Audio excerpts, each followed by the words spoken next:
நரேந்திர மோடி அவர்கள் 2 நாள் சுற்றுப்பயணமாக அரசு பயணமாக பாரத பிரதமர் நரேந்திர மோடி அவர்கள் சவுதி அரேபியா போயிருந்தாங்க. அவர்களும் கூட ஒரே நாள்ல திரும்பி வர வேண்டிய கட்டாயம்.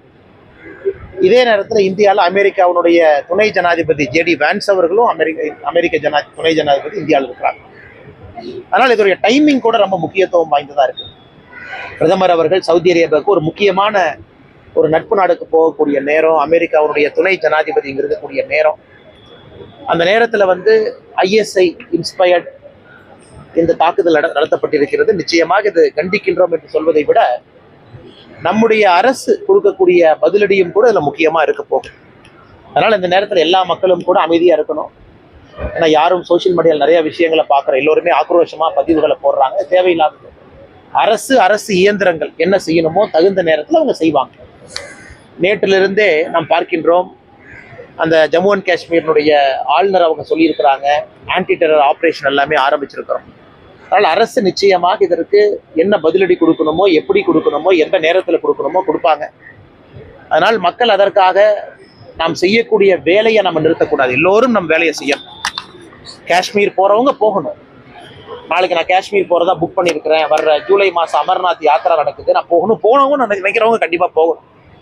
இந்த கோழைத்தனமான இந்த தாக்குதலுக்கெல்லாம் பயந்து நாம் நம்முடைய வேலையை நிறுத்தினாதான் அந்த தீவிரவாதிகளுக்கு நாம் கொடுக்கக்கூடிய பயமா இருக்கும். அதை பண்ணக்கூடாது. எல்லோரும் நம் வேலையை செய்வோம். காஷ்மீருக்கு யார் போகணும்னு நினைக்கிறோமோ போகும். நிச்சயமாக அரசு இதற்கு என்ன தவறுக்கு பதிலடி கொடுக்கணுமோ அரசு நிச்சயமா வக்ஃப் மசோதாவை எதிர்க்கவே அதே போல இந்த அமித்ஷா பதவி வழங்கணும்னு சொல்லிட்டு திருமாவளவன் அப்புறம் இவரு நம்ம சுப்பிரமணிய சாமி கருத்து தெரிவிச்சிருக்காங்க. ஆனா அரசியல் பேசுறவங்க பேசிக்கிட்டே தாங்கண்ணா இருப்பாங்க.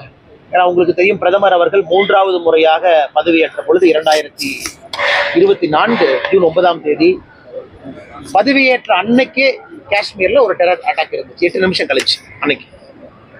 ஏன்னா அவர்களை பொறுத்தவரை, பாகிஸ்தானை பொறுத்த வரைக்கும், ISI பொறுத்த வரைக்கும் இந்தியாவில் அமைதியை குலைக்கணும், அச்சுறுத்தலை ஏற்படுத்தணுங்கிறதுக்காக தொடர்ந்து நடத்துறாங்க. நான் இந்த நேரத்தில் நான் பேச வேண்டிய தலைப்பு இல்லை என்றாலும் கூட இதையும் பேசுறேன். நீங்க ஓவராலா பாருங்க, காஷ்மீரை பொறுத்தவரை கட்டுக்குள்ளதான் இருக்கு. 370 எடுக்கப்பட்ட பிறகும் கூட கட்டுக்குள்ளதான் இருக்கு. இந்த துரதிருஷ்டவசமான நிகழ்வு இந்தியர்கள் எல்லோரும் ஒன்றா இருக்கணும். அரசு இயந்திரங்கள் செயல்படுறாங்க, இதற்கான பதிலடியை கொடுப்பாங்க. இதிலே நம்முடைய தலைவர்கள் எல்லாம் அரசியல் பேசுவதை தவிர்க்க வேண்டும் என்பது என்னுடைய வேண்டுகோள். அதே போல அது கொல்லப்பட்டது எல்லாமே நீங்க இஸ்லாமியர்களா இல்லையான்னு கேட்ட கொல்லப்படாதுன்னு.